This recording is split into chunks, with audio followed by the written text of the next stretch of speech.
Diminta lakukan tes DNA atas gugatan Vera Nosiliana, kuasa hukum sebut Sirajuddin Mahmud siap.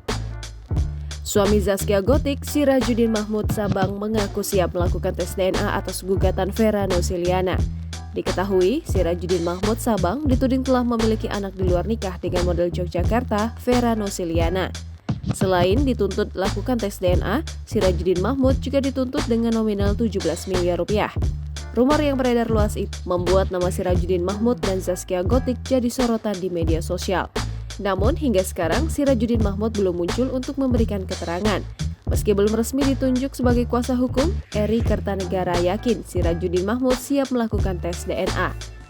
Eri Kertanegara lebih lanjut menuturkan belum bisa menyampaikan lebih lanjut terkait perkara ini. Namun ketika nantinya ditunjuk sebagai kuasa hukum resmi, ia berjanji akan memberikan kejelasan secara lengkap. Lebih lanjut, Eri Kertanegara mengaku yakin bahwa hukum akan membuktikan kebenaran tersebut. Jangan lupa subscribe, share, komen, dan like ya!